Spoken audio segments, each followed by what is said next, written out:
Morning everybody. Just give you a quick rundown of what I'm going to be doing today. So first things first, I've got a painting that I finished last week and that's going to be boxed up. So there's the painting, it's now dry. I usually let the customers know when I finish the painting how long it's going to take before the painting is dry and ready to ship. So this is now dry, it's been varnished. I'm going to get it boxed, sent to the post office and delivered. On the way back, I've got to pick up some fruit and veg. I don't know what yet. I don't know if you can see here, I'm setting up a new still life for today. I've got that lovely French pot and I want some sort of greens with it. I think it's going to work really well. So I'll hopefully take my camera with me and I'll film that process as well. And that's going to probably take me maybe an hour and a half to get all those things done, the boxing, the veg, setting up the still life, etc. Hopefully I'll be painting in just over an hour's time, an hour and a half's time. And a lot of these jobs, they eat into your time, you know. When I first started painting for a living, I was very conscious that I was spending a lot of time running around, sort of running errands and doing things, and panicking a little bit that I wasn't painting. And to be honest, you have to accept that that's a big part of what you do. You know, it is part of the job, and it has to be done well. If you don't send the paintings off well packed, they can get damaged. The customer's going to be disappointed with what they receive. Ultimately, you want them to receive something that's like a gift, something special. You know, these are luxury items that people are buying. And you know, they're special, so it's worth taking the time over. And I've come to realise that this is all part of the job. It's just, you know, it's what it is. Your painting time does get sort of condensed. I would say I probably end up painting maybe 2.5 to 3 days a week. I do teach 1 day a week, teach art lessons, which I'll talk about in another video. But then other things like trips to the framers, trips to the post office, boxing up work, doing things like this, which I've just started to do, it all eats into your time. And that's just a fact of life. Okay, so I'm going to, as I said in the intro and on the opening post that I did for this channel, I'm going to try and be as open and honest as possible about the things that I do. If you can sort of see things mistakes that I'm making, and ways that I can improve what I'm doing and become more efficient and produce better quality, you know, please just shout out and let me know. But this is just the way I'm doing it at the moment, and I'm just going to share everything that I do with you. So I hope you enjoy it. I hope you find something interesting in there, and I'll get on with boxing this painting up. Okay, so I've got the still life set up over here. I'm going to go through the same process. I'm going to try and get it drawn out today. I'm really pushed for time now. That hour and a half that I was talking about this morning before I could start painting ended up running to nearly 3 hours, just for various interruptions and jobs that had to be done, issues with the printer, visitors turning up. It's just been a nightmare today in terms of getting anything done. So I've got, it's 20 to 2 now. It goes dark it starts to go dark. The light fades around about 3ish, 3:30. I mean, although I've got lights on in here, the light will change, because obviously I've got a huge window that's giving me lots of natural daylight.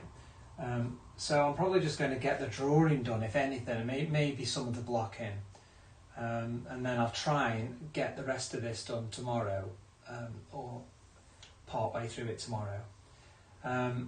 But that's just how it is, you know. Some days are like this, aren't they?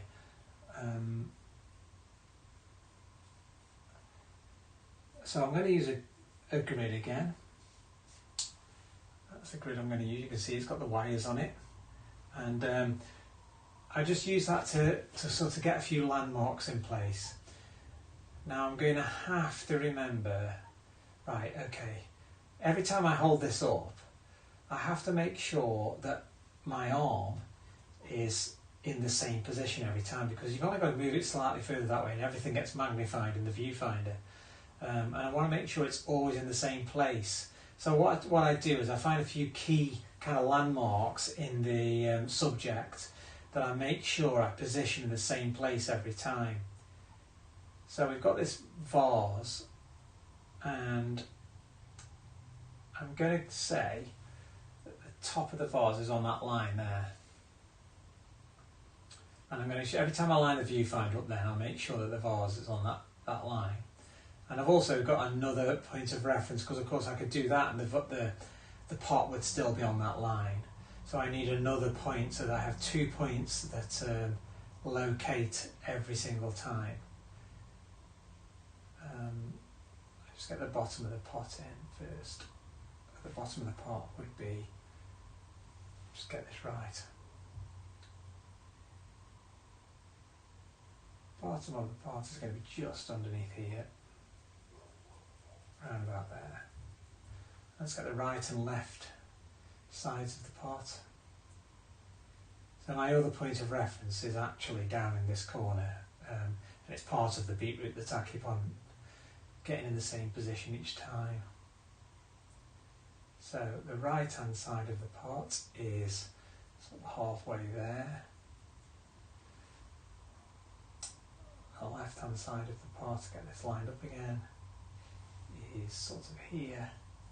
Okay, so now we have an ellipse, so the middle of that would be, let's just check that's about the middle.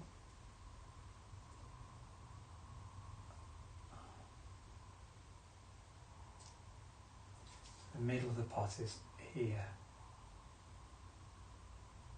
Okay, that's important obviously for the ellipse at the bottom.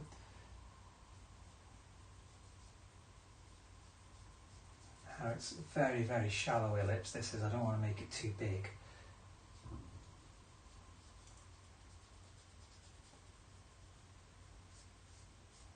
I have got a video in the video archives on how to draw ellipses. I'm doing this one freehand, but when you get more complex ellipses, what I mean by complex is getting closer towards a circle, they get quite challenging. And this, let me just see.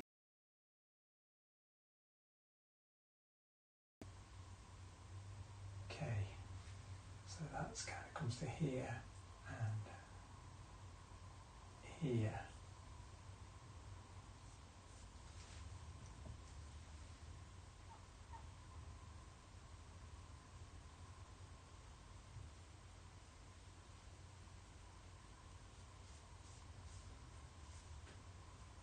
Okie dokie.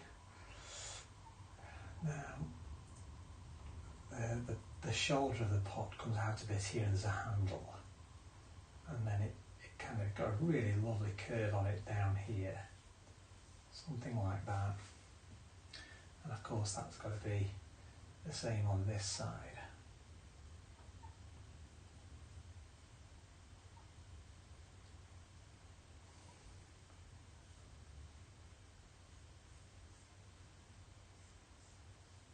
I mean, this will get corrected as I always do. There's going to be changes made. Across the top here there's a big kind of lug on it, that's sort of a handle. And that goes quite to the centre, it sort of comes to about here.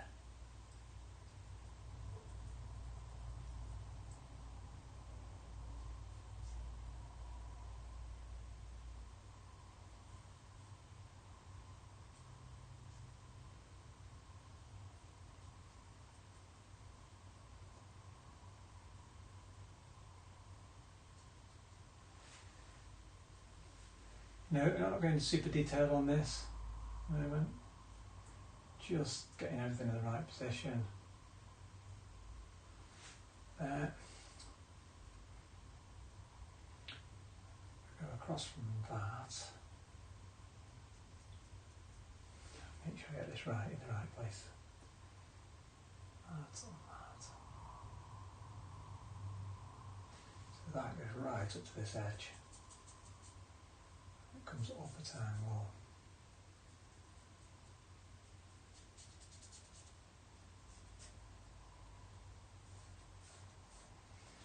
something that I do when I'm drawing these shapes out, I don't really rely on this now. I look at negative space, so I'm looking at the shape of this space between the vase and between, this is a beetroot that I'm painting here. So that negative space kind of tapers in like that, so that gets narrower. And then this turns a corner and starts to go vertically that way. So that's the shape of the beetroot, goes across there, and we come vertically down. And the base of the beetroot is actually a bit below the base of the pot, which is right there. And then there's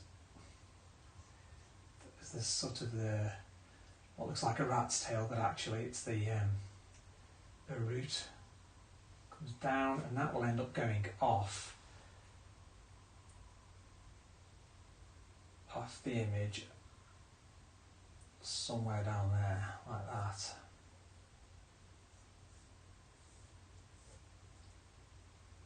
And there's a shadow underneath.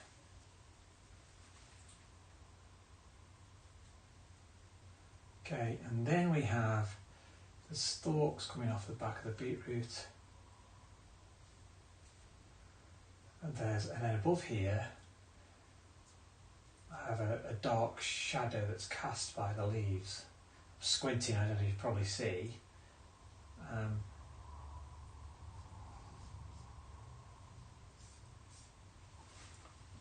I'm not going to go into too much detail on this drawing, because then when I do the blocking, I will block in shapes rather than lines like I'm doing at the moment. These are just, like I said, this is just to position everything.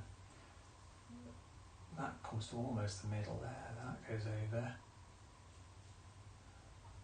And then starts to taper down here.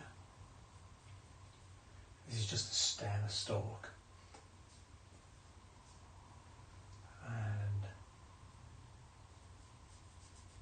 there's another one that curves over there, and then a whole bunch of stalks that come out here.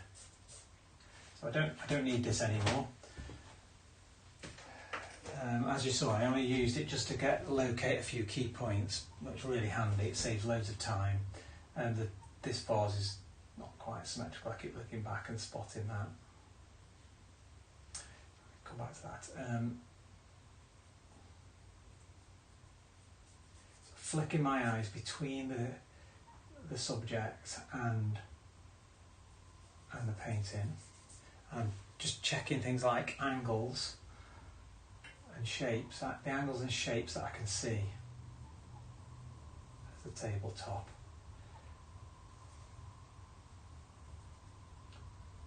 Okay. Now we've got to get these big leaves in, so that comes down. There's a shape that goes up here.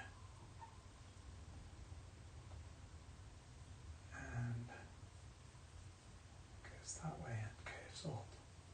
So there's a leaf that curves up there. And that goes on down.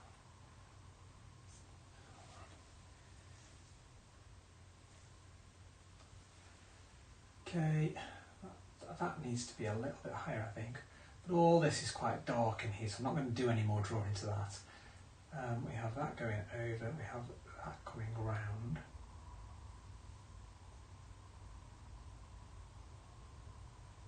Missed phone call, I don't know who that was. Yeah, and that leaf comes up, they come to an end there.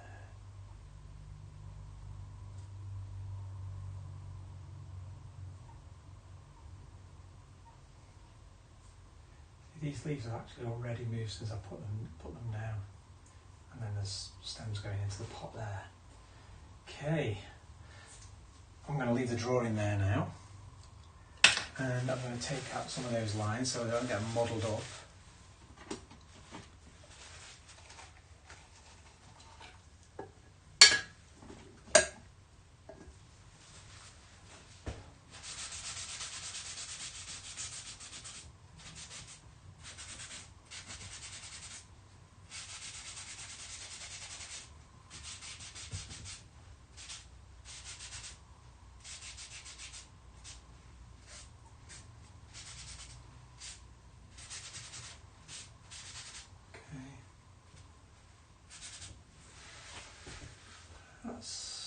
So how does that look? It looks quite high, but then there's the table, edge of the table sort of here. So there's going to be a line across there.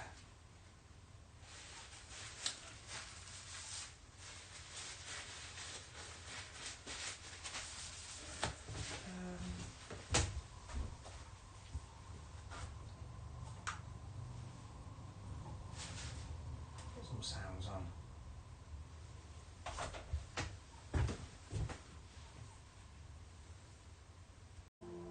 Okay, so I'm going to start to block this in, and I'm just thinking about this vase here. When I squint, the pot disappears into the background completely, and I want to get that effect in the final painting. And I'm just wondering whether I need to mix really dark values, really dark, but slightly warmer there and slightly cooler there because it's more of a grey in the background. So let's get the pot marked in first.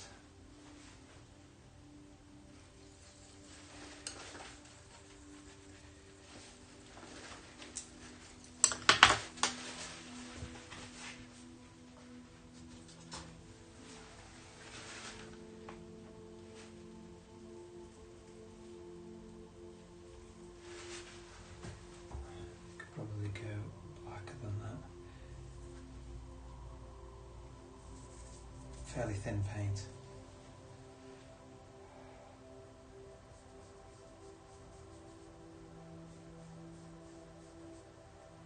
All the way up to here, really dark.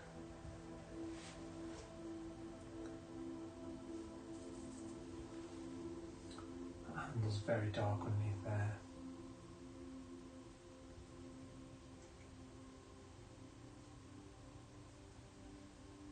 There is some reflected light in here. Doesn't matter for the moment, let's get rid of it.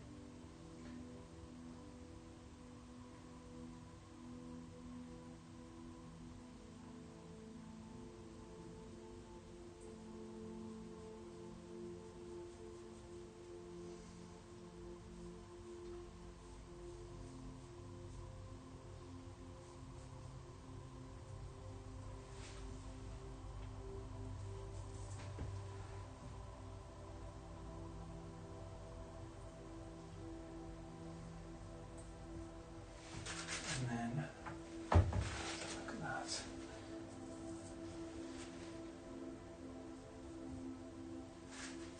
Switch this light off. That's better. It's really dark. It needs to be quite warm. I need a bit more transparent oxide red to the mix. You may not see this on the camera.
Actually purpley red in there.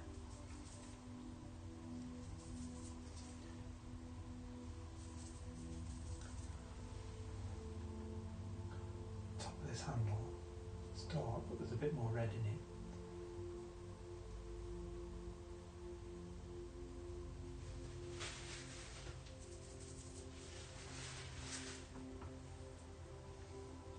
Probably could even paler than that.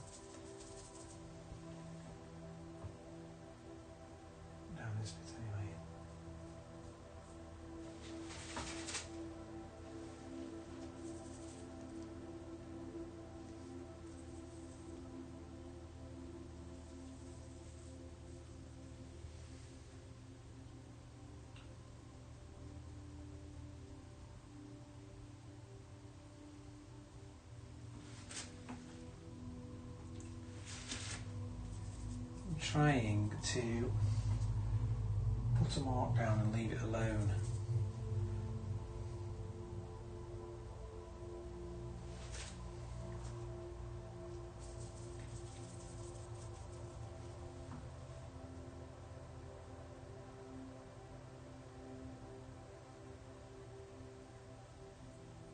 That's that log on that log, very, very dark.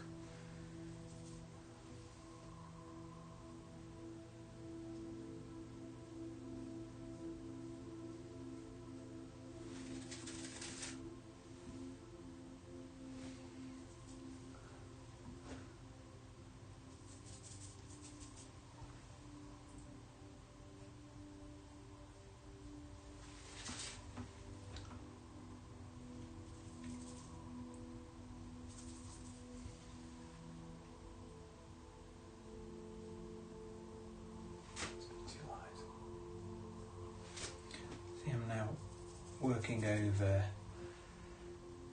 bits where the paint was put down and it starts to get muddy. I'm going to have to redo that later. There's no point trying to adjust it now.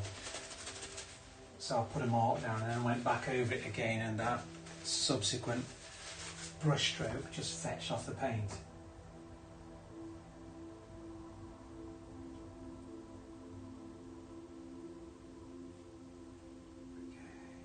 Very dark in there.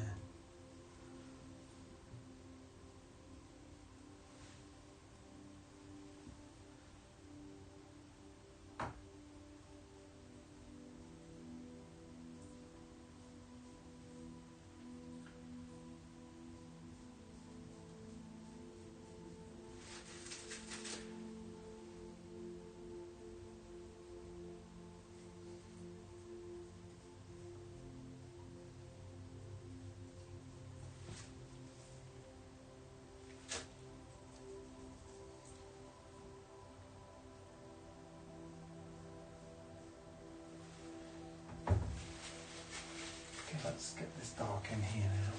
That's more of a grey.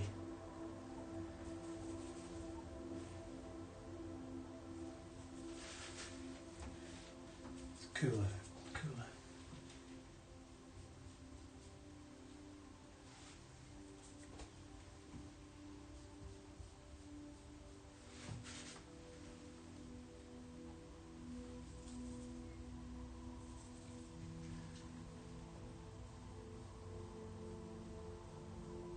Barely discernible, the division between the two, so when I further down the line I'll make sure that they are really well blended together.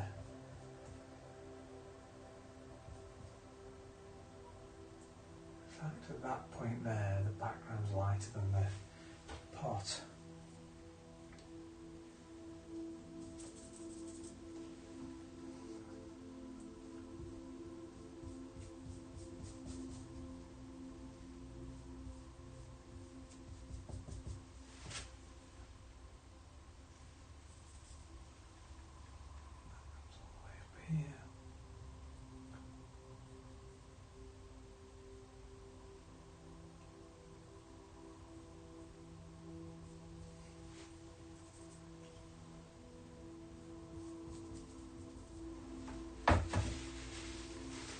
Some pure black on that then.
I want more orange in it.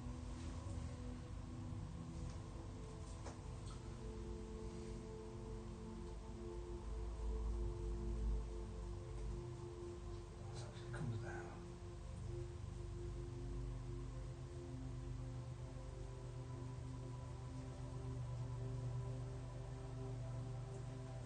So all those values are really, really close to each other.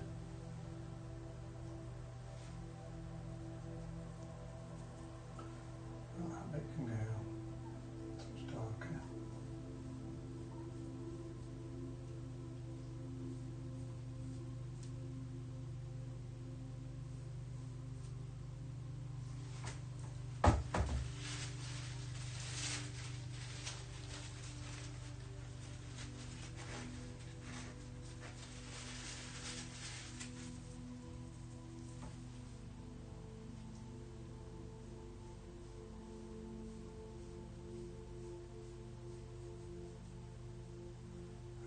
So that dark shape that I've just put in, there's barely anything distinguishing one bit from another.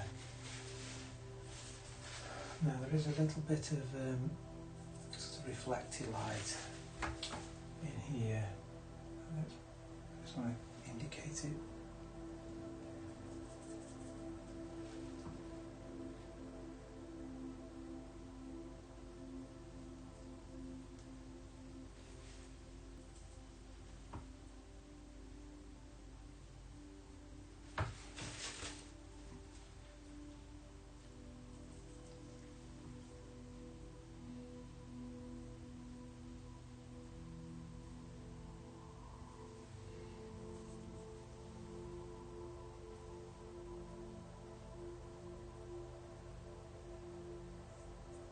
And we get into more oranges over this way.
Beautiful nutty brown in the bottom part of this pot, and it turns towards slightly towards a reddy brown.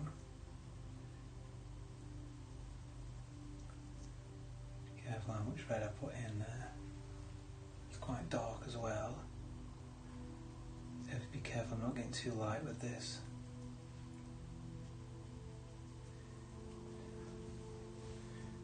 And thin.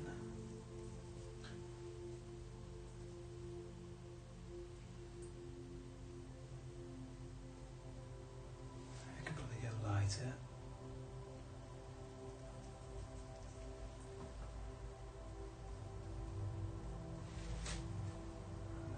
Really reddy brown up here.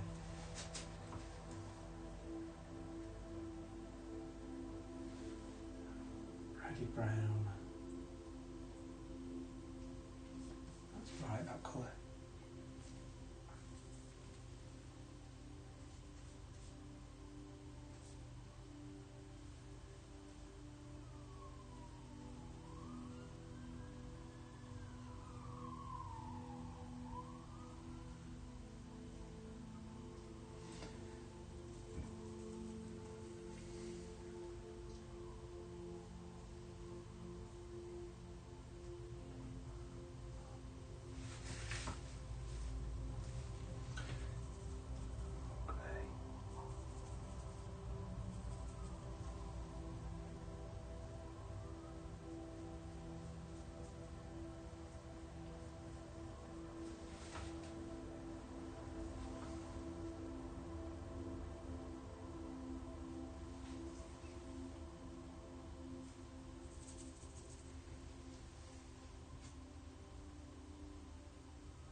Very dark over there.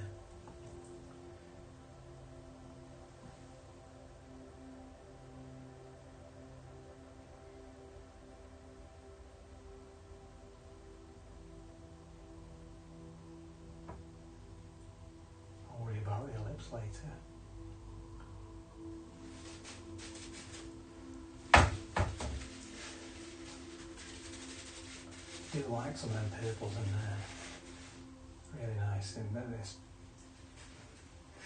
that goes down a bit further actually. The darker purple.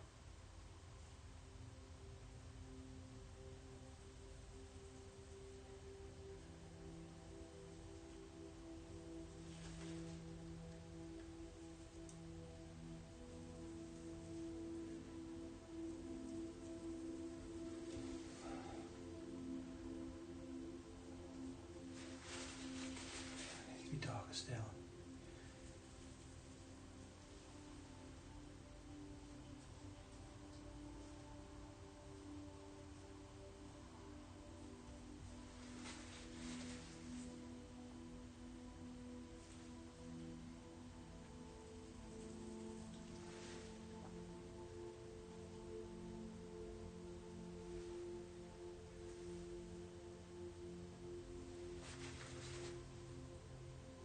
Yeah, that was actually purple, not a grey. I did it a grey, didn't I? Now I'm looking at it again, I can see purple in it.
This highlight here has some absolutely gorgeous colours in it. The purples and yellows are fabulous.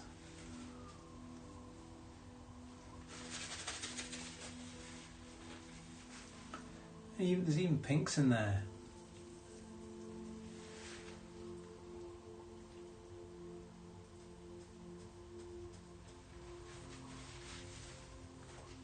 And they just sit really well together, those colours do.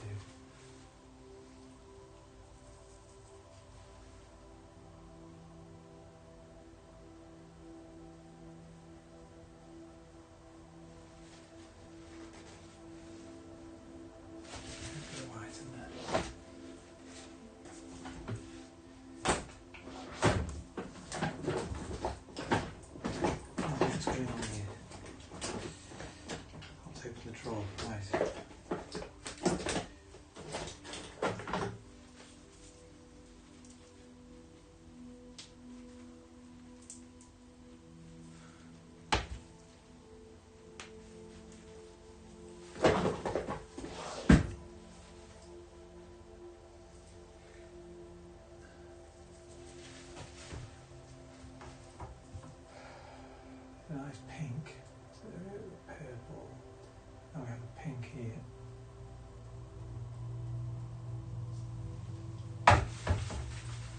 With the yellow. Pink comes over the top of the yellow. Now we've got a blue of a similar value, bluey grey. See if I can get that right.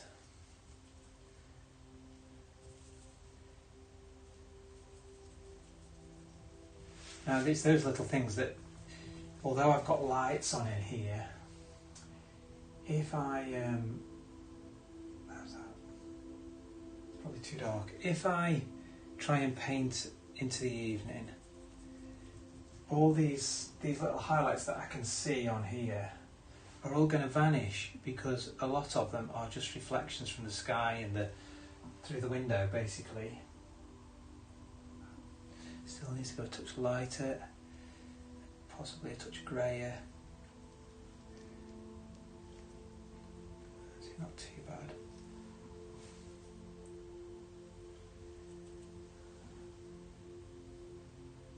That looks a bit green on there, doesn't it? That kind of blends in.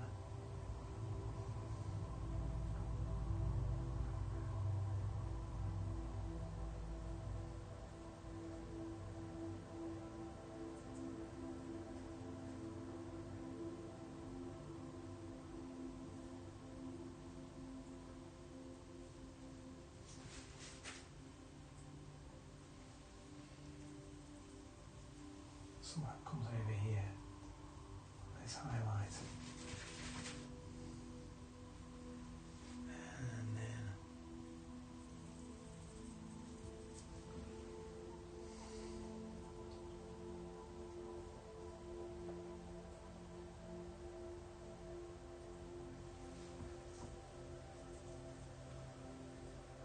there's a strip that sort of goes across that starts, oh that's too dark.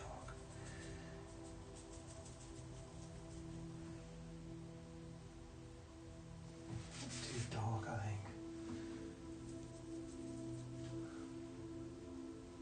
That's better.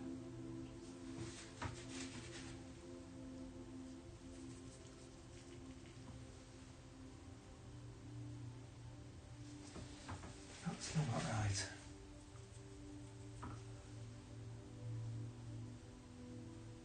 It's better. And the highlight's right in there.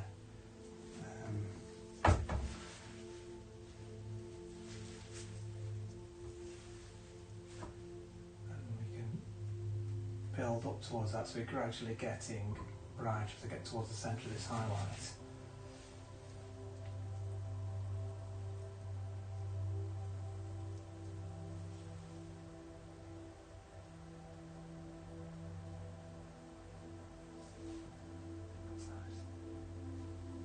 There's another one up here as well.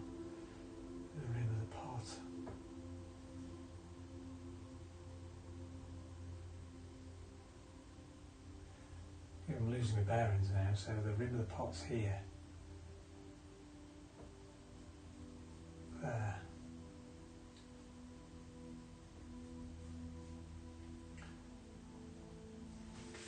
Right, very cool blue over there.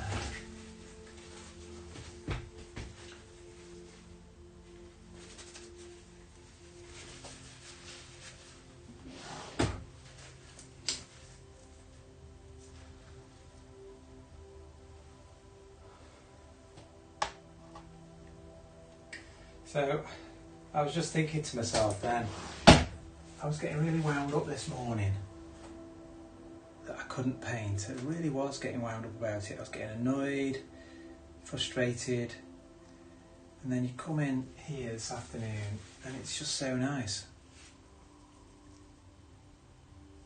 It's just so nice to be painting.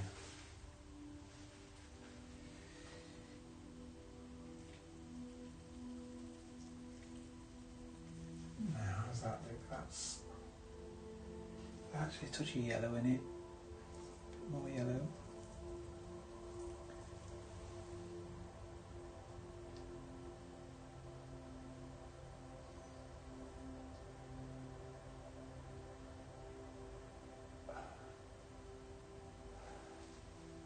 Oh, that's okay actually, that's okay. Maybe a touch lighter.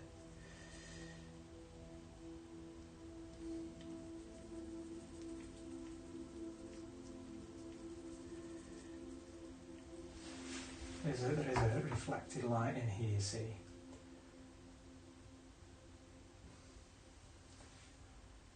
Just want to indicate where it is.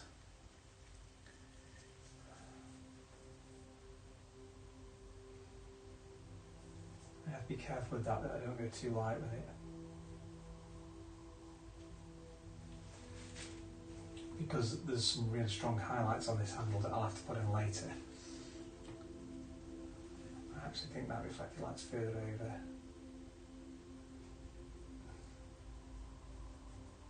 Over this way.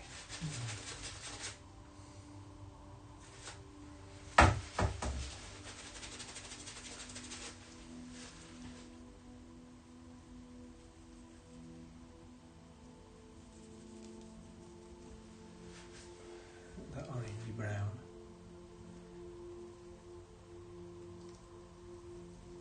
Transparent oxide red. Burnt umber.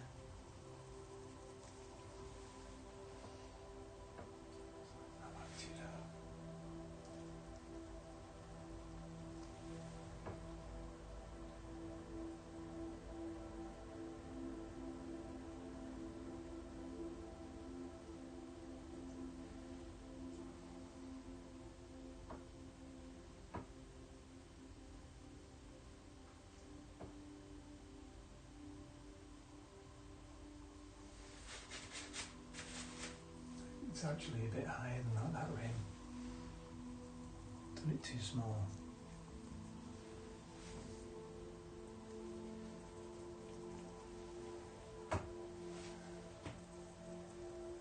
So it's just correcting your drawing as you go, really.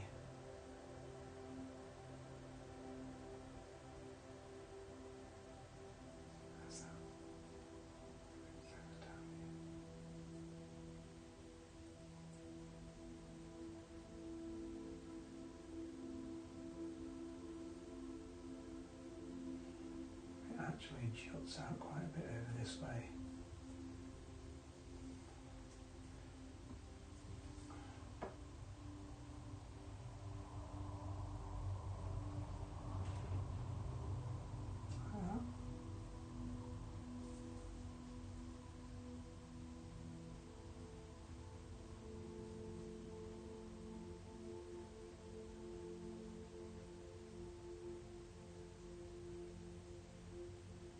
Now we're on the risk of making it too big, this lip.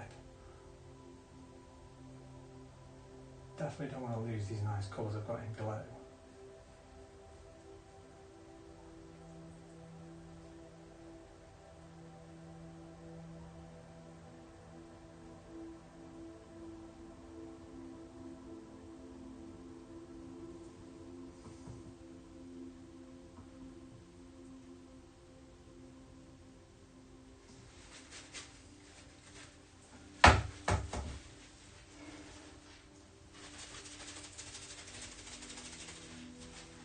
this is really bright. I've got to work up to those brights. I don't want to put the pure white in yet. There is a little bit of pure white in here, you see. Well, I want to get the subtle blues and pinks and oranges and all those in first.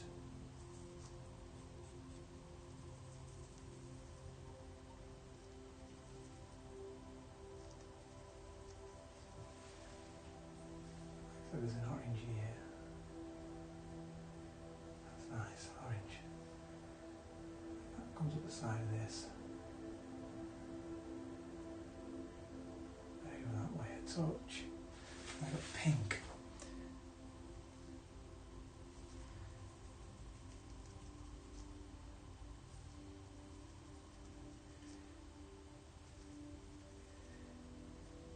It's amazing when you start to look at something how much you see.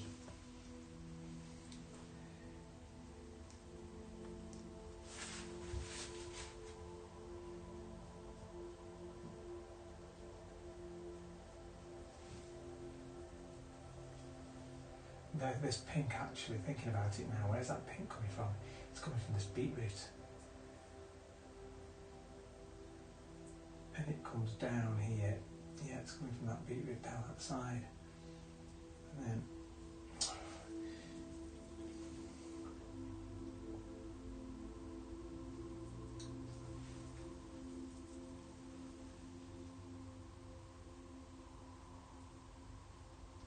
down there.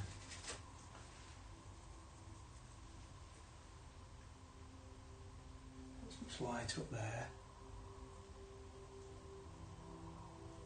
You've got to be very wary I don't go too light, but and then it turns a little bit to blue. It starts to get cooler. Some cooler pinks in here. And then much cooler up here. That was that mark I put in earlier, which was actually wrong. It's got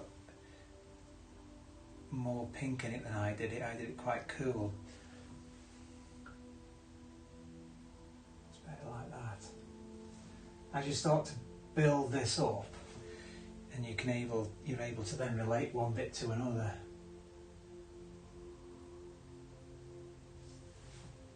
That's better.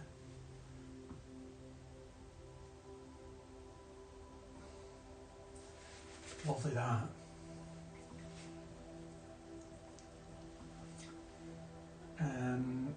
Yeah, and that comes down here, and that's.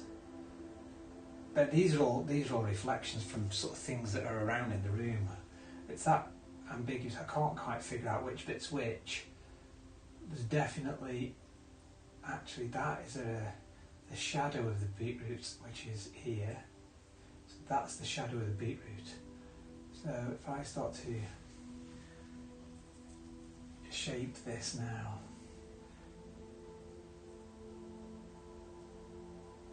now I can see what it is. It's easier to understand what's going on.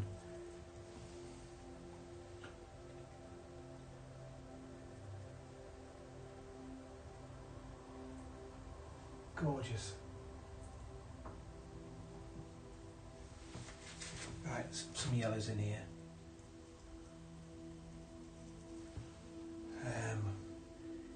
Be careful not to go too yellow.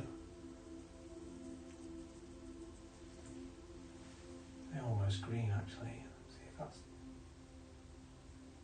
okay. And another bit down here. That's nice. And that continues all the way across there.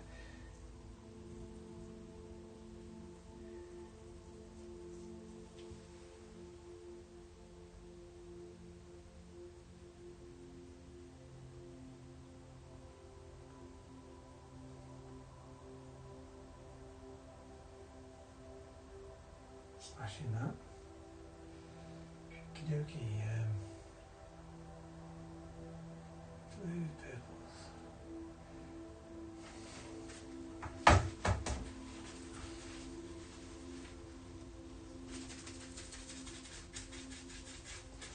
Right. What I might do is move on from this just for the time being. Just get one or two of those real bright blues in there before I do actually. Just so they don't lose where they are, because almost certainly when I come back to this it's going to be different. It's going to look different.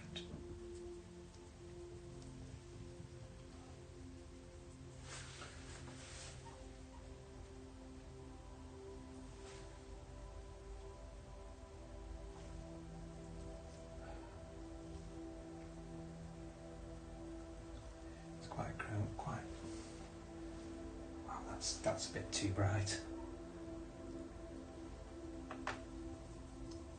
It's reasonably high chroma, but not that high.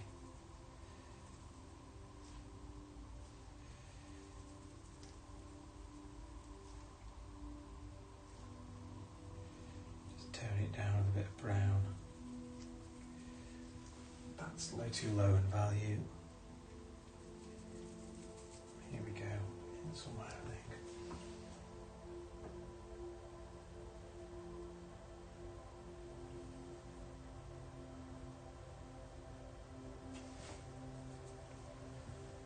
A bit of paint up there.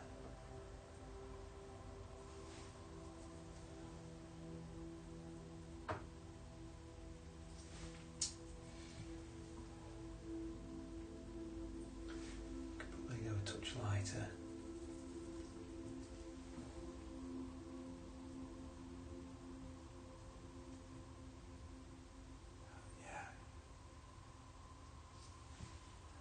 Nice. In here, I can probably get lighter with that now actually.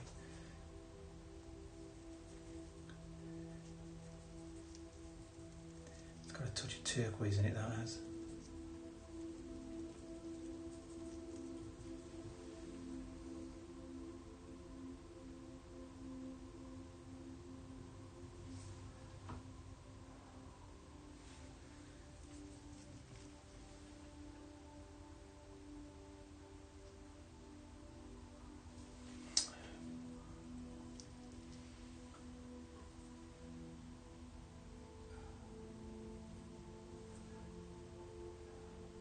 So subtle, all of these little marks, aren't they?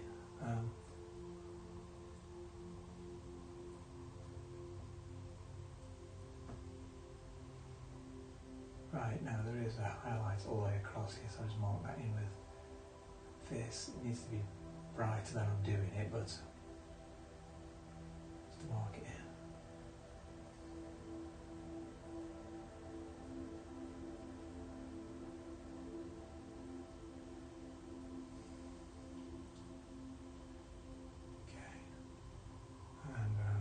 I'm just going to do the foot of this thing.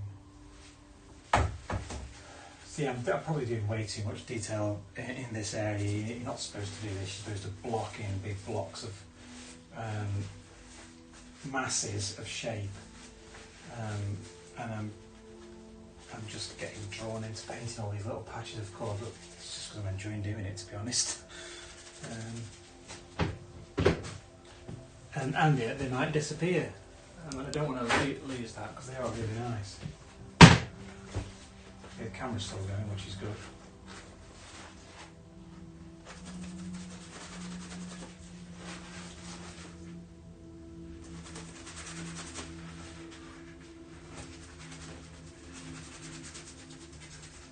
It's quite nice that it's a sunny day, because what we're on now, 3 o'clock, if it's even overcast, we're going to lose some of the light in it. It gets much more challenging.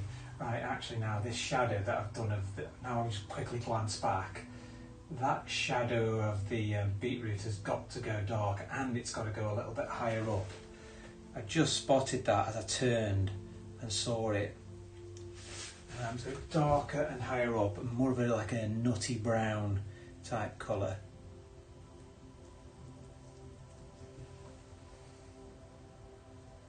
It's more like that. And that will serve to, it'll add form, definitely. Actually, a bit there.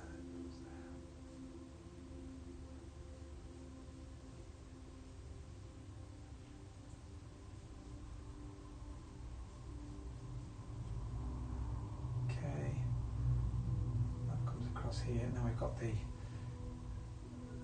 base of the pot.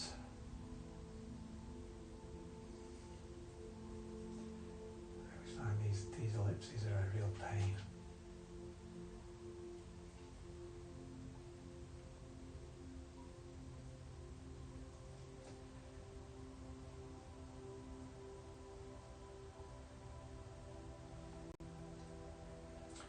Obviously this ellipse has got to be far more curved than the one at the top, just because of the angle that I'm looking at it.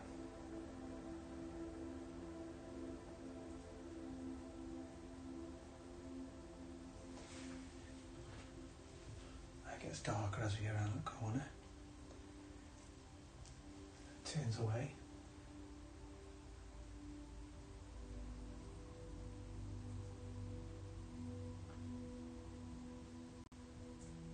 I'll really find the bottom of it once I take the colour into the surface that it's sat on. That's wrong there. That actually needs to go.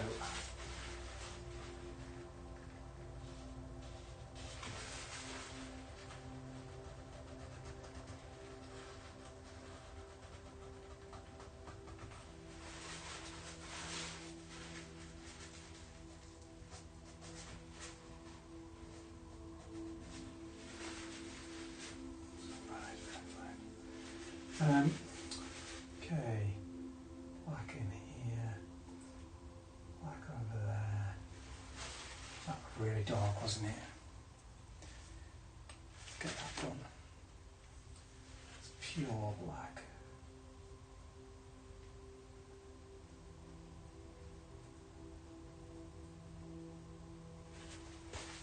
Right, moving on quickly. Get some of these other colour blocked in. Very dark. Now I'm squinting again, you see. Oh, this is really dark. A bit more yellow in it.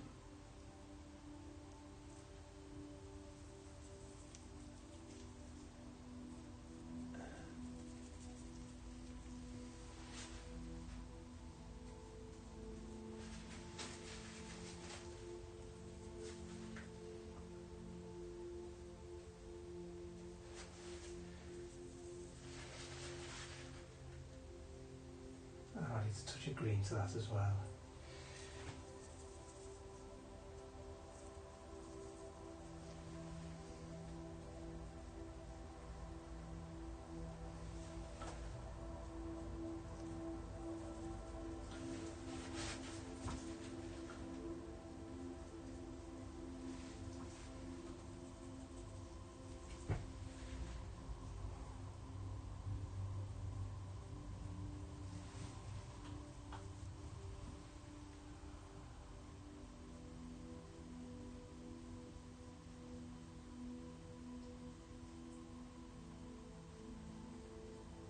See this bit here? That should be darker than that.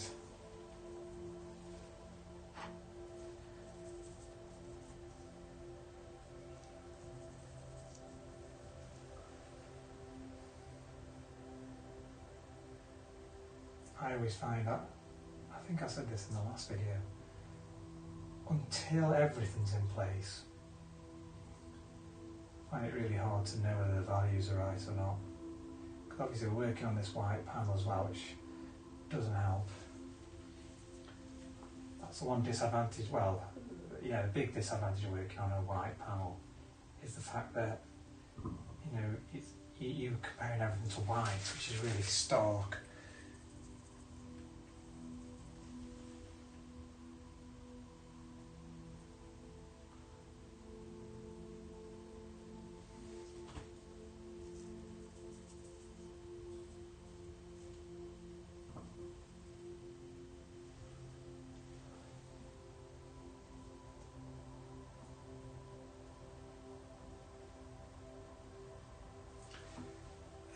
Not quite as chromatic as I've got it, and it's slightly lighter. So what I'm going to do to that, I've got that yellowy brown, which, as I say, is not light, it's too dark and it's too chromatic. So I've added a touch of bluey grey to it, which will drop the chroma a little bit, make it less chromatic, and I've added a touch of white to it, which is going to lighten it. Better. Yeah, that's okay, I think.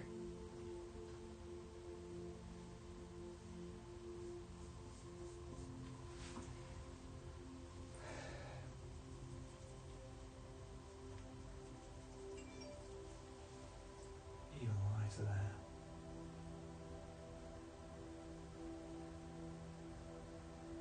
I don't want to lose this shadow. So I've kept the original colour that I had, and I'll work back towards it.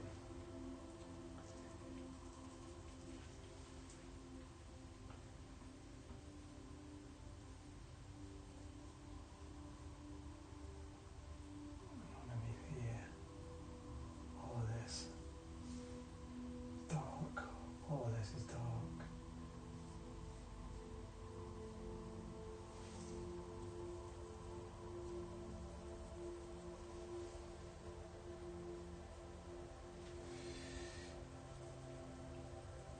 The problem is every now and then, like there, switch your brain off and just start slapping paint on, and before you know it, you've made a mess or something.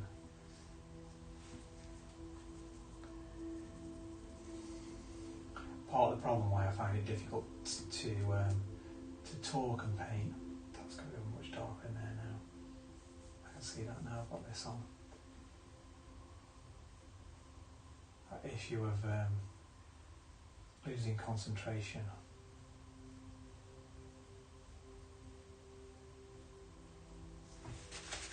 And I'm losing this edge, so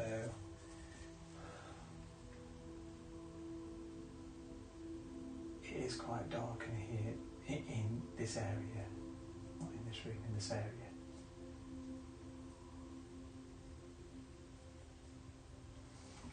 At risk of sort of shortening the pathway I'm going.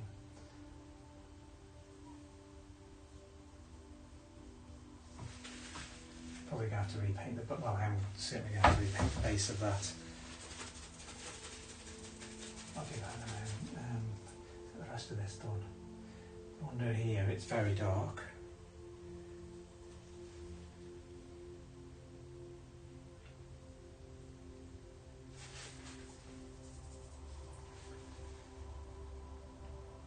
This piece of beetroot has got almost like a peach, but it's got like this kind of cleft in it.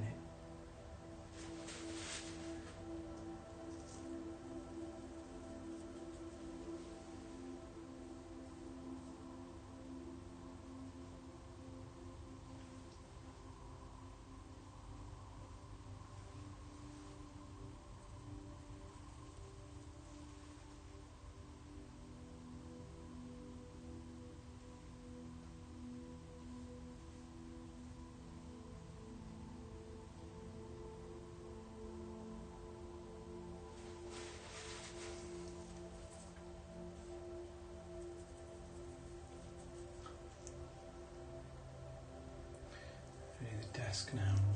Try not to make it super chromatic. Really. It's quite light. That squint is quite light actually.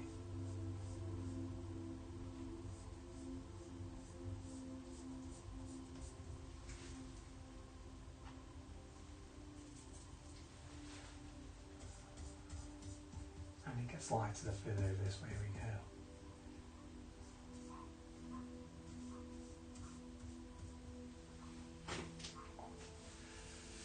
That leg.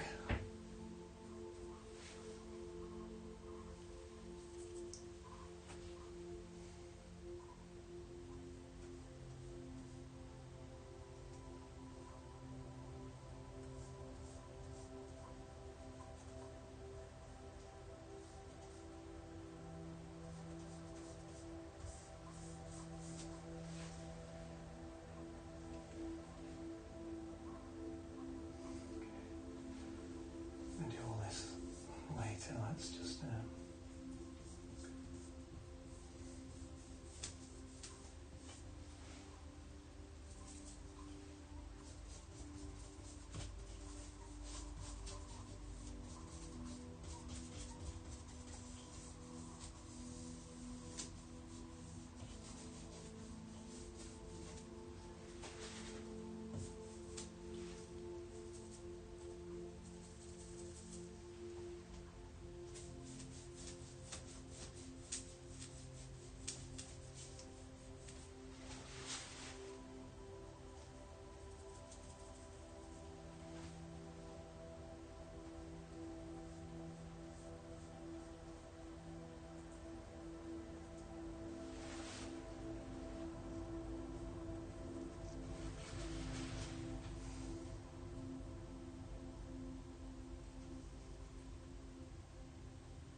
in.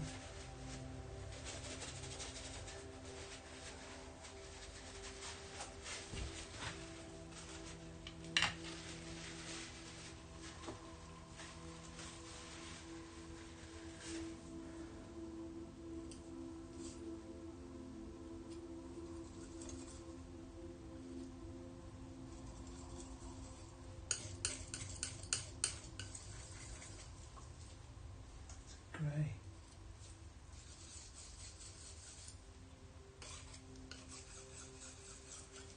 Grey, dark grey, low chroma, more red than that.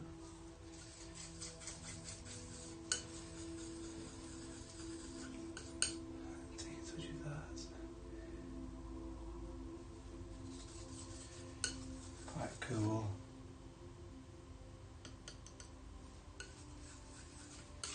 Lighter than that maybe. That's that okay. Okay. So this is the dark for the side of the beetroot. And this side here.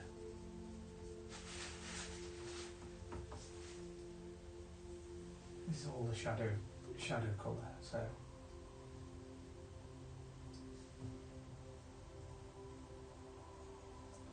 that has to be darker than that background. So possibly need to go a little bit darker on that edge.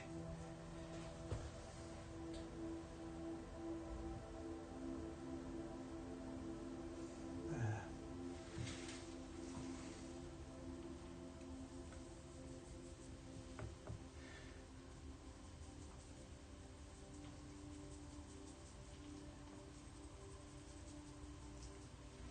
And down here, it's more like a earthy grey. There's still a touch of purple in it, but what I've done is just added a touch of the yellow. And in fact, this bit of the beetroot is getting reflected light off that vase, so it's going slightly more towards the yellow like that, and I can see that on the video. Now as it goes around this corner towards the top here, it gets even lighter still.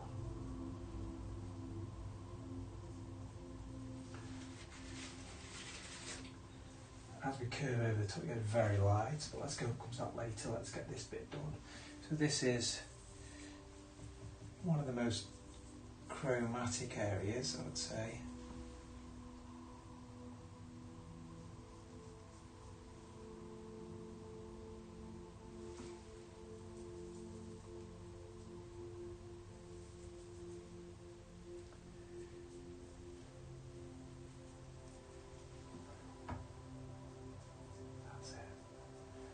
Cool, very sort of medium value.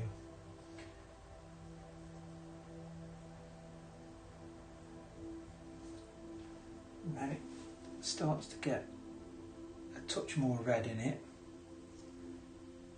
a cool red.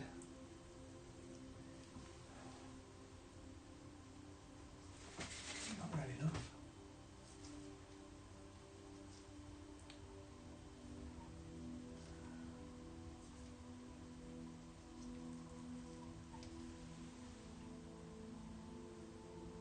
That spills over into there.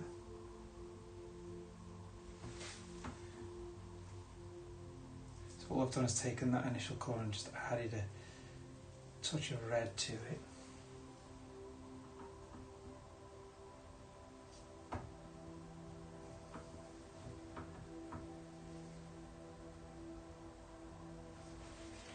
Okay, now we get even lighter, so I take that red and just add a touch of pink to it, white to it, sorry, not pink to it.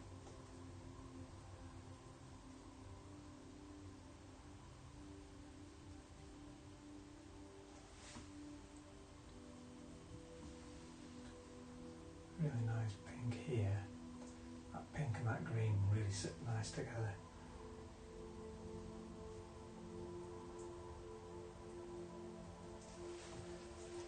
And then go back almost back to the greens and yellows down this side.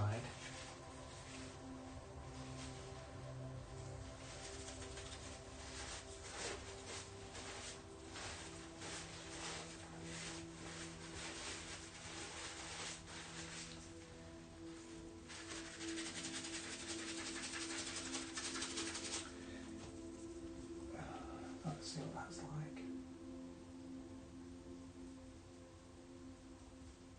Yeah, that's the right value, so possibly a touch lighter than that.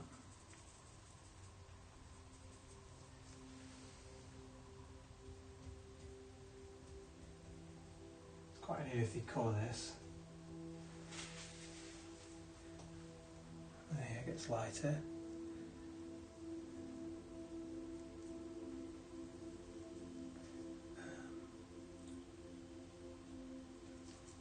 I haven't really got enough of this colour mixed up, so I'm conscious I'm going to lose it.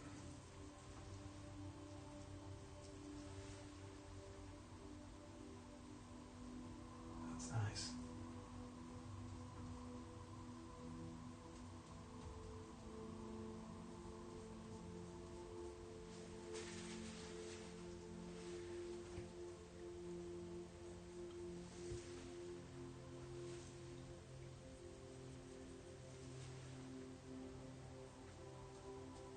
That pink spilling over here. It's not a perfectly smooth transition. Let's almost blend it on the panel. Very light at the top.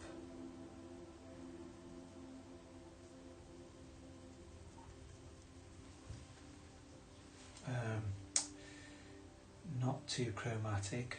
So I'm going to take a little bit of blue into that yellowy colour I've just picked up.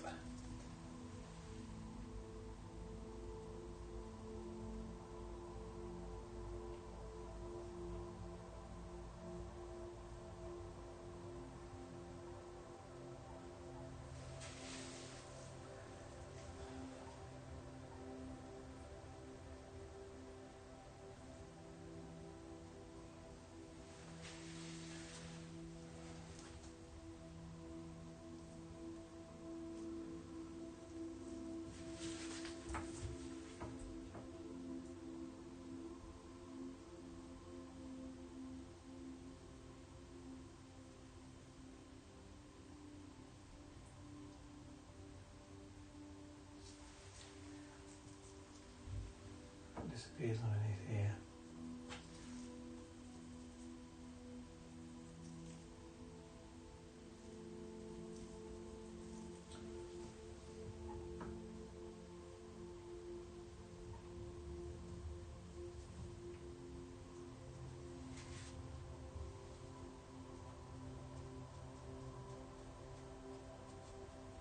Some kind of blending of them colours.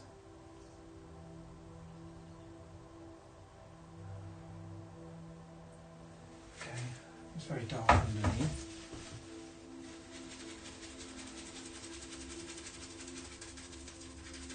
Dark purpley red.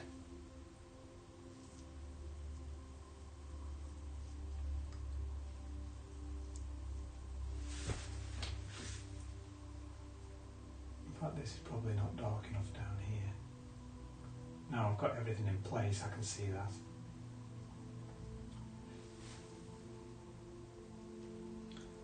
Funny, isn't it? I put that first mark on when I first started to put this purple on. I thought, oh, that's really dark. And now it doesn't look anywhere near dark enough.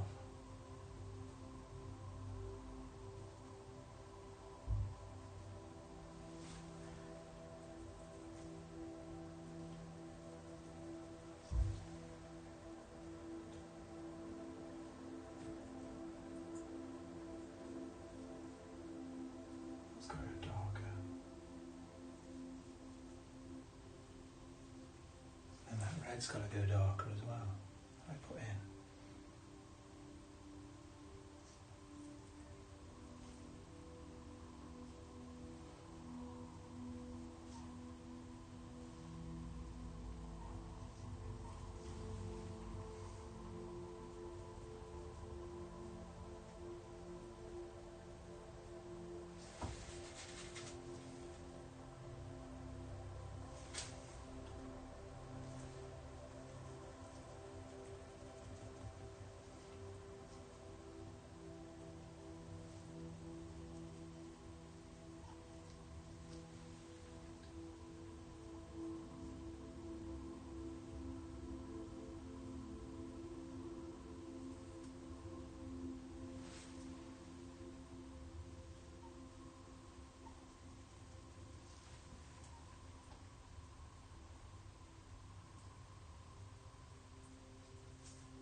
wash and it's polluting.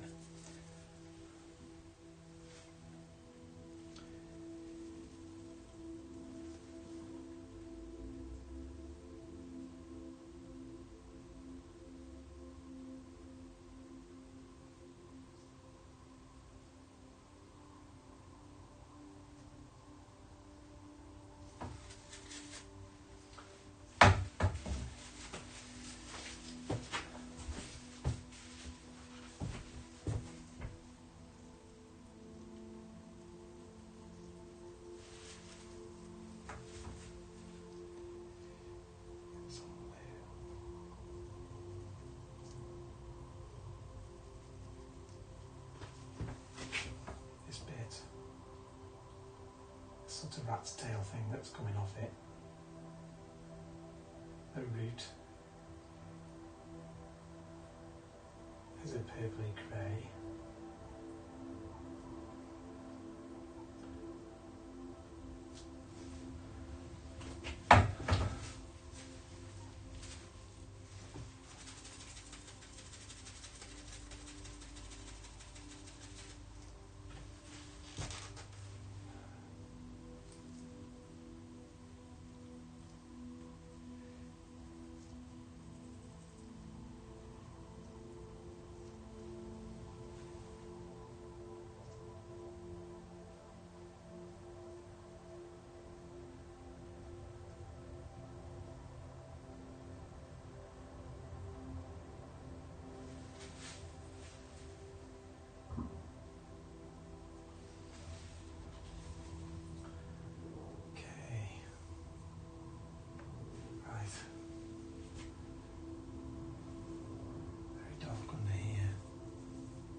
This is one of those instances where having a white panel really does help.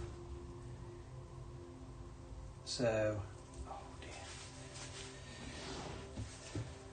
So these stalks on the beetroot are really bright pink, and rather than trying to mix a bright pink, what I'm going to try and do is just use the transparency of the paint. I'm using crimson alizarin. It's quite a transparent red, a cool red for the shadows. We'll see if it works anyway. Probably a bit too light.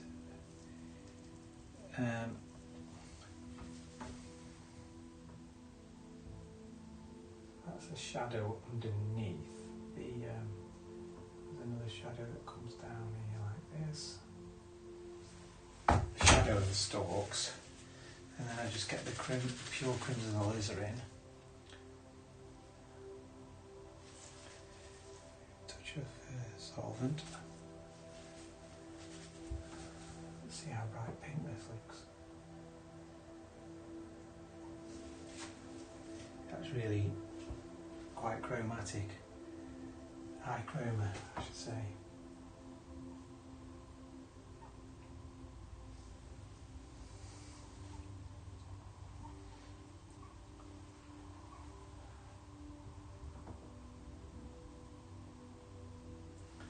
And then the actual top part of these stalks is incredibly light. So I am going to have to mix in some white to get like a chalky pink.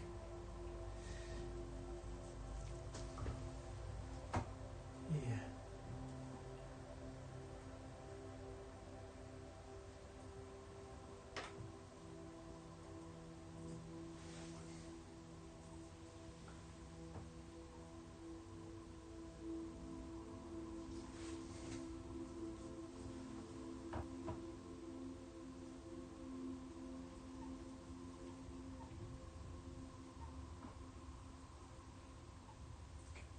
Some of this pink up here actually.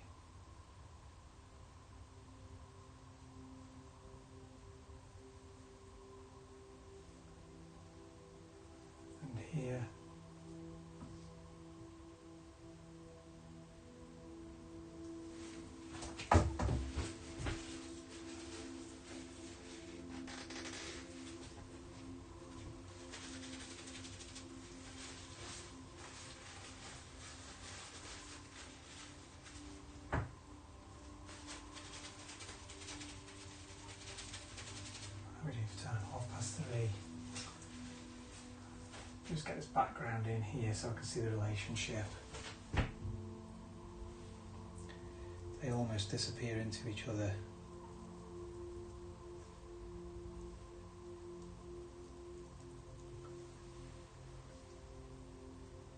It's too dark.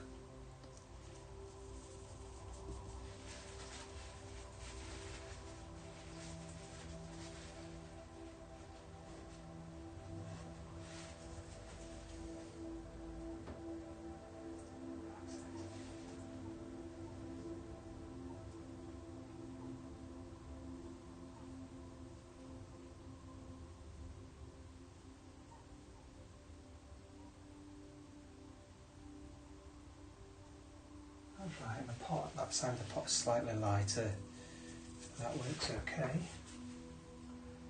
It does get darker down here.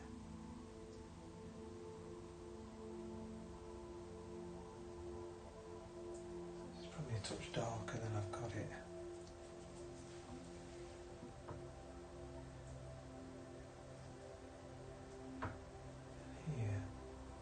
Here goes darker because it's the shadow of a leaf.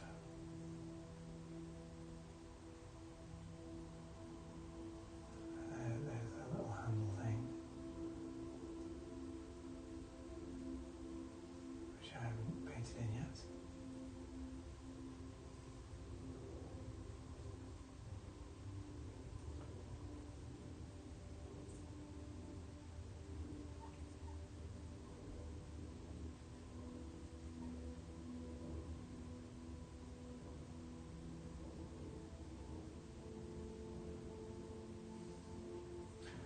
And now all in here is a dark, let me just get the top out actually, dark green.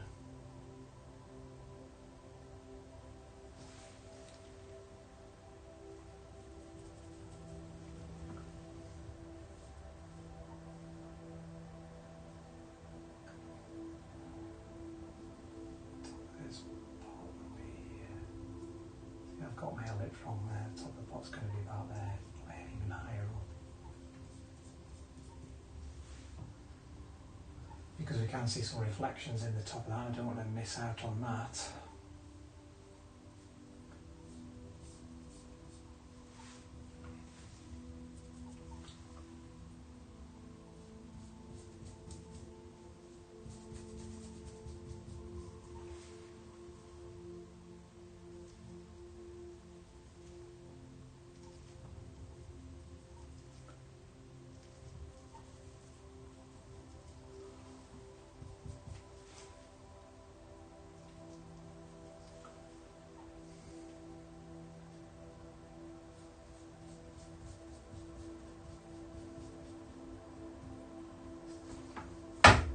So there is a leaf here, and I better leave a space for it.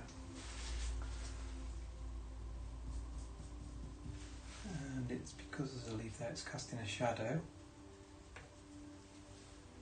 The shadow of it is here.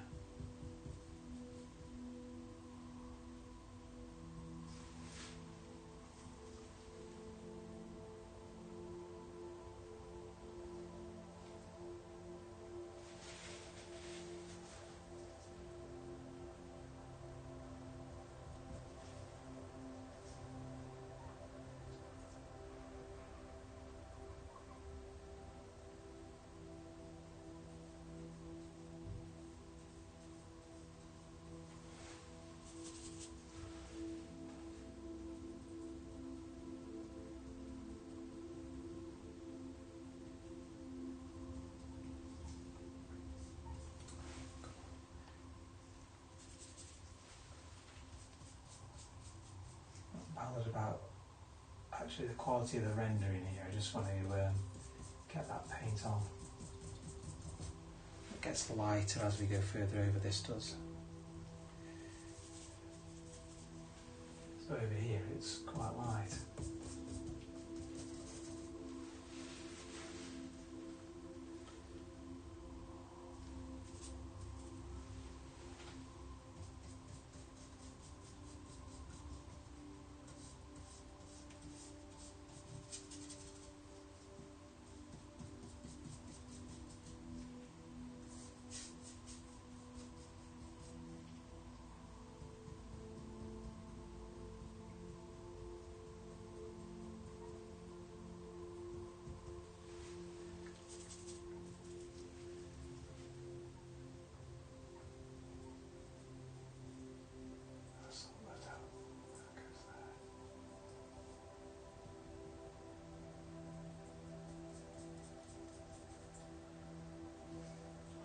There's a complete mess over this side and that leaf has just totally changed shape since I positioned it. It's just wilted completely.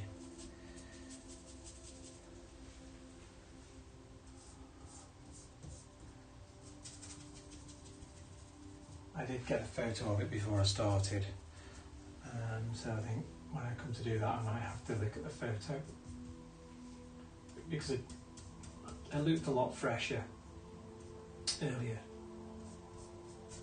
I don't want it just dripping down here, it's going to look awful. Okay. Let's get this dark greens in. I'm conscious I'm going to run out of time otherwise. Really dark actually. That's green.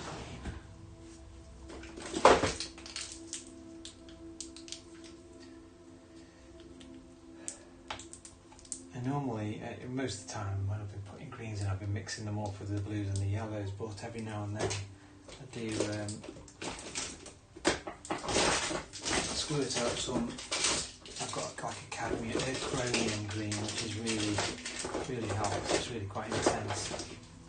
In the other drawer then.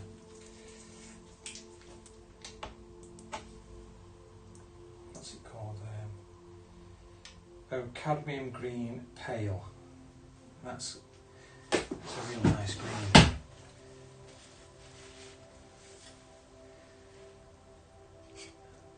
And I've got sap green as well.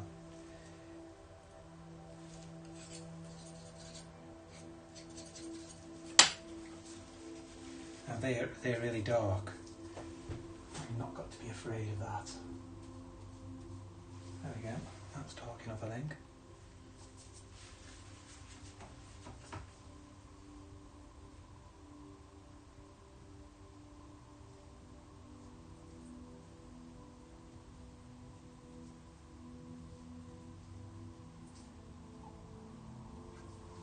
And within there are some of them purples as well, which has got this green shadow in. Comes all the way up here.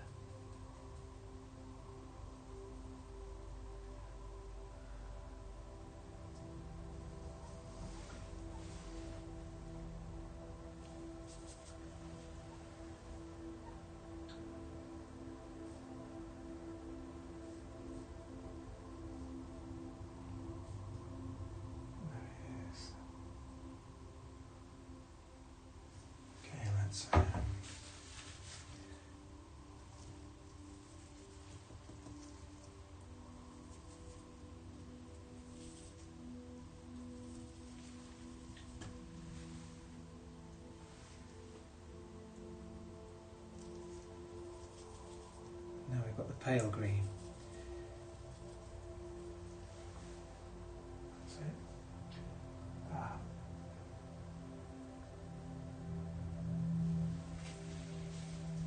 Probably a touch darker than that.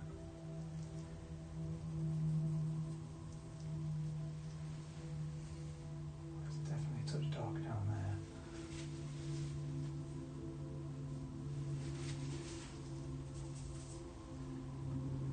Very bluey, goes very blue at the top.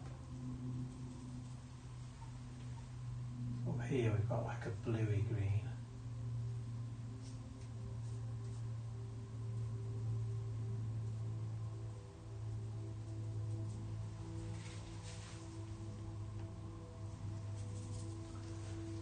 Get those patterns marked in.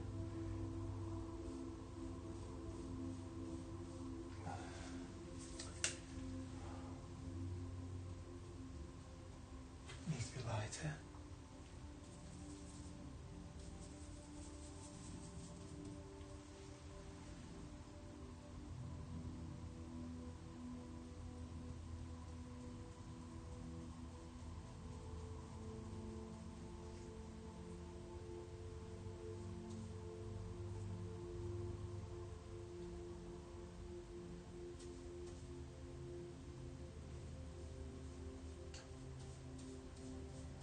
Actually, the problem I've got is the leaves have completely moved. the stalk that goes up there.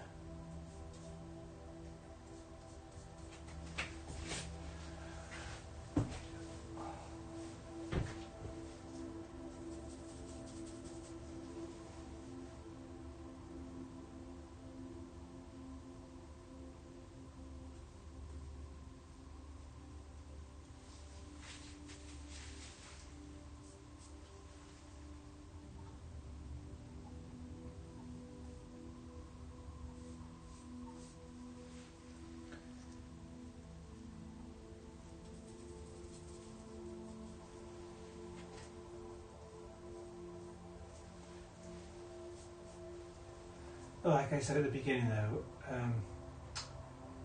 with the leaves, I'm not too fussed about copying them really precisely. I want them to be fairly loose. You can kind of read what they are, you'll know what they are. Hopefully.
We're getting there slowly.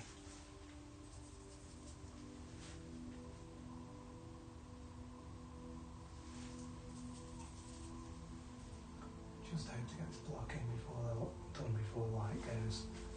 I think that a bit lighter.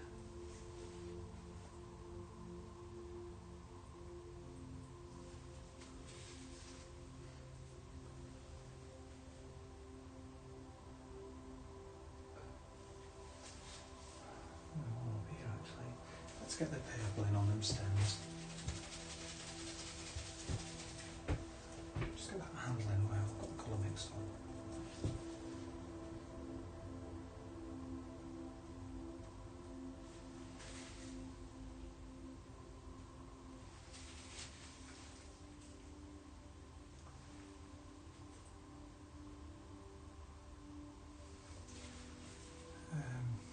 Got to do the inside of the pot as well, haven't I? Which is a grey. Grey here anyway. Probably darker than that.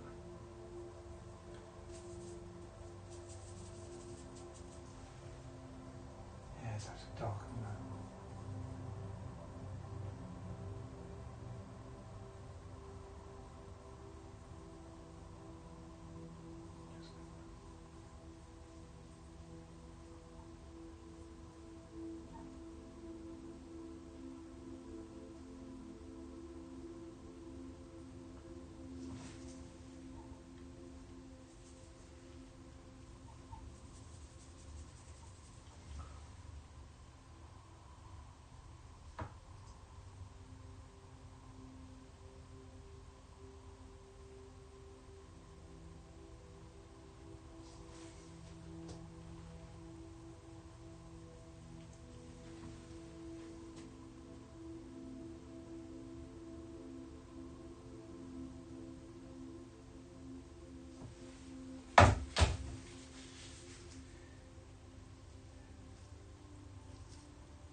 stems. Very, very dark purple and red. There. That is in here.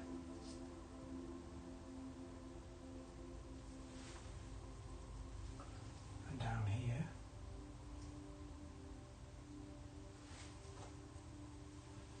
And here.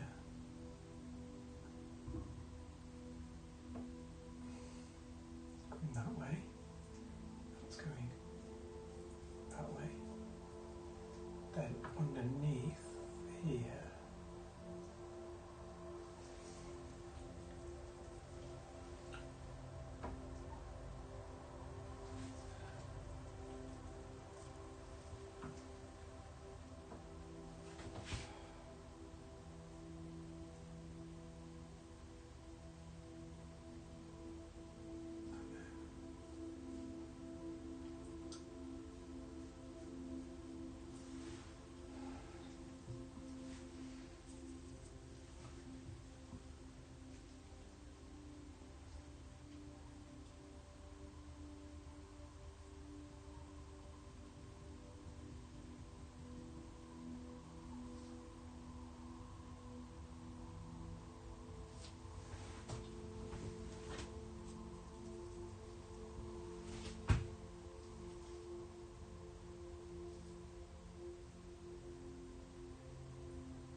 Mix some more of this.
Various degrees of purple now within here.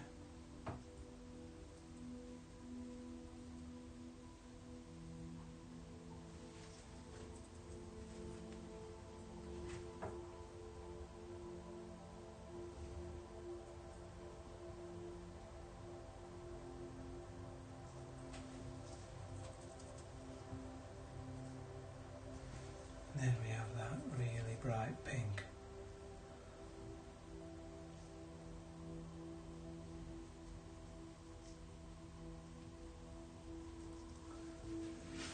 Let's get the bright pink in first.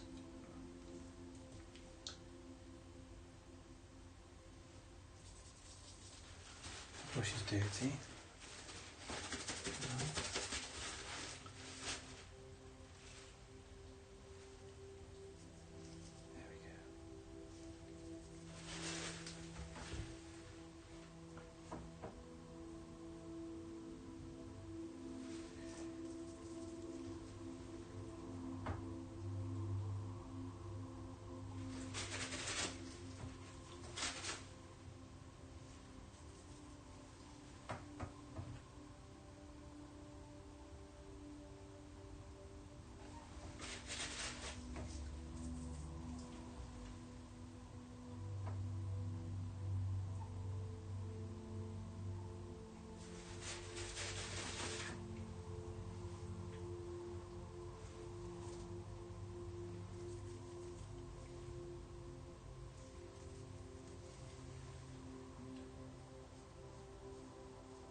that's the blocking.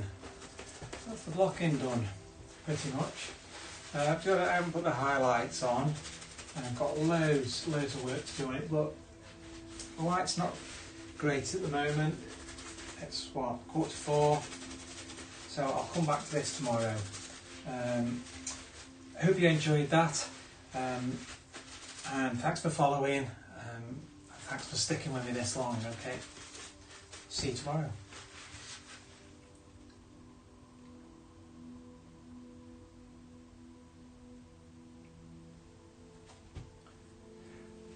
Actually, before I disappear, one thing I'm going to do before I disappear, although I've got the blocking basically done now, I am going to go over with a soft Hakami brush, because if I want to blend any edges tomorrow, I'm going to have problems because the paint will have gone too dry to actually blend. So there is definitely some areas that need blending, like this, for example, at the side here where the pot merges with the background. All that's got to be soft. I don't want any hard edges there, and all this is quite graduated. So I'm going to soften all these edges, because like I say, I won't be able to blend anything tomorrow if I don't do this now. Here, paper towel. When you're doing this with one of these soft brushes, just keep on getting the excess paint off there, off the brush.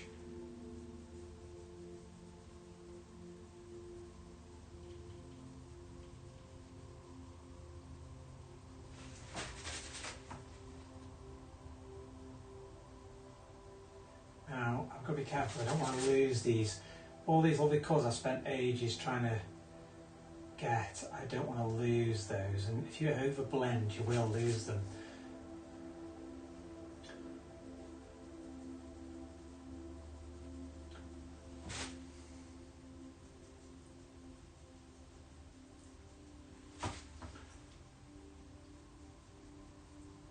And there are some areas that I know are going to be really soft, so where the values are very similar, I'll just get them to disappear into each other. Definitely don't want to lose that. That's kind of that's where the big highlight's going to go. It's not there yet, but I don't want to lose the subtle colours around it. See, this bit of the beetroots can almost completely disappear there, because the value is exactly the same as the background. Here, that probably needs to be a touch darker. I'll come back to that tomorrow. But down here, that will almost disappear completely into the surface.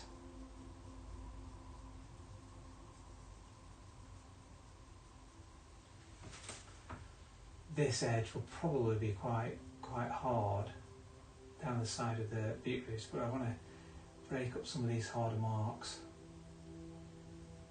This bit where it will almost certainly disappear because the values aren't too far off each other.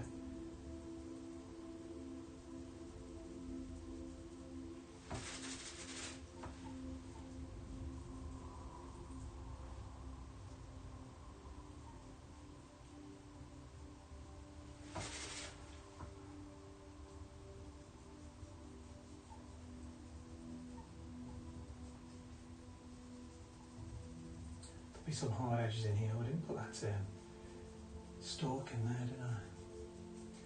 All this can be quite soft. Apart from that shadow there.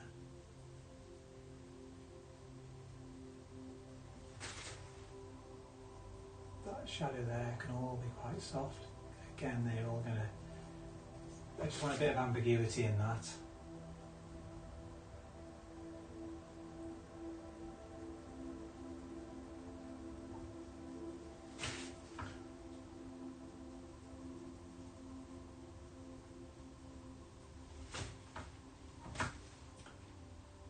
Will be a bit of a hard edge here, but I'm going to pick that out later, and obviously all this handle is going to be painted in later.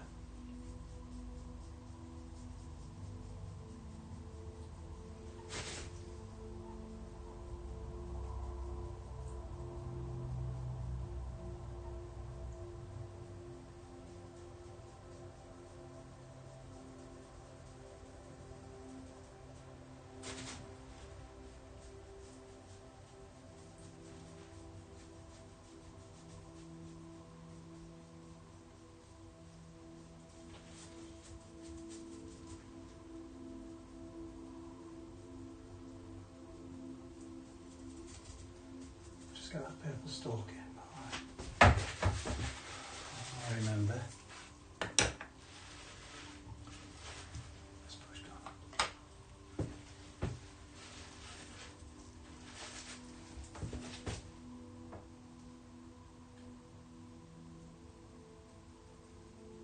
Comes underneath there.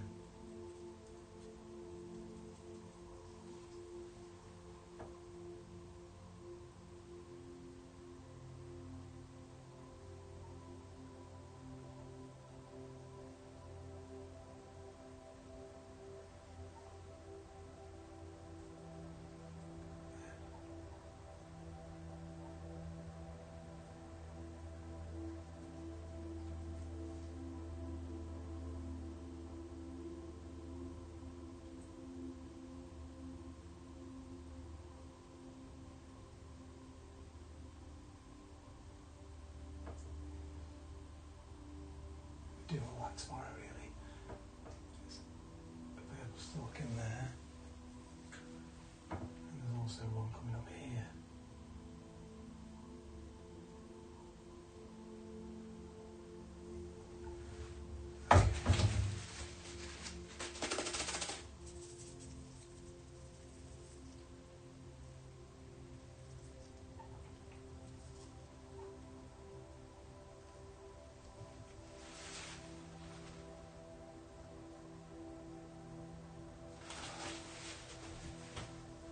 Right. Okay. So there we are. I'm going to leave it now until tomorrow. When hopefully I get a chance to get the entire painting finished. So soften the edges off because, as I say, I want to be able to pick and choose which edges I want sharp or soft tomorrow. So just by softening everything off, this allows me to do that. If I left it, as I say, it would have dried and I wouldn't be able to blend them together. So it's not going to look like this in the finished painting. I'm reasonably pleased with the progress for that, particularly around here. That's going to be kind of a focal area on the painting, and this edge down here, that's going to be really, really sharp. The rest of it I want to be quite subtle. These will be quite ambiguous. They're going to be painted very loosely. There'll be one or two really key areas. I hope you've enjoyed that. I've tried to be a bit more cheerful today, so that came across. It's difficult, as I say, when you're trying to paint and talk at the same time. You're trying to concentrate on one thing and another. It's quite challenging. So anyway, thanks for watching, and thanks for following me on here. I really appreciate it, and I'll see you next time.